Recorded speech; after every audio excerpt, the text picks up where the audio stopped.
এই হাসপাতাল পরিদর্শন কার্যক্রমের অংশ হিসেবে আমাদের প্রশাসনের সহযোগিতায়, প্রশাসন এবং আইন শৃঙ্খলা বাহিনীর সহযোগিতা এবং আপনারা সাংবাদিক ভাইরা আছেন সবার সহযোগিতায় আমরা একটা অভিযান পরিচালনা করলাম এবং এখানে আমরা 5টা ক্লিনিক এবং ডায়াগনস্টিক সেন্টারে অভিযান পরিচালনা করেছি এবং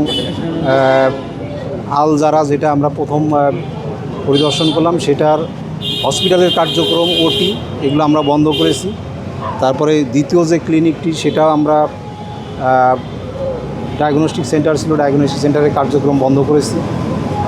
তারপরে তৃতীয় যে হাসপাতাল এবং ডায়াগনস্টিক সেন্টার সেটারও কার্যক্রম বন্ধ করেছি এবং 5টারই কার্যক্রম আমরা আজকে বন্ধ করে দিয়েছি, ঠিক আছে। এবং আমাদের এই পরিদর্শন অব্যাহত থাকবে, যেখানে নিয়ম বহির্ভূতভাবে স্বাস্থ্যসেবার কার্যক্রম পরিচালিত হচ্ছে সেগুলো আমরা সরকারের নির্দেশনা মোতাবেক আমরা সেগুলো বন্ধ করে দেব।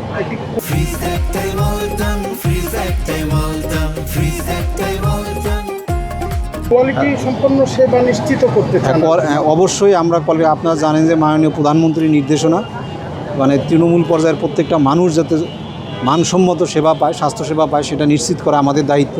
আমাদের মাননীয় স্বাস্থ্যমন্ত্রী আপনারা জানেন যে সারা দেশে উনি সরকারি এবং বেসরকারি প্রতিষ্ঠানগুলো ভিজিট করতেছেন এবং যেখানে নিয়ম বহির্ভূতভাবে যথাযথ সেবা দেওয়া হচ্ছে না সেখানেই কিন্তু উনি সরকারি এবং বেসরকারি হসপিটাল সব জায়গাতেই ব্যবস্থা নিচ্ছেন। বেসরকারি হসপিটাল বন্ধ করে দিচ্ছেন।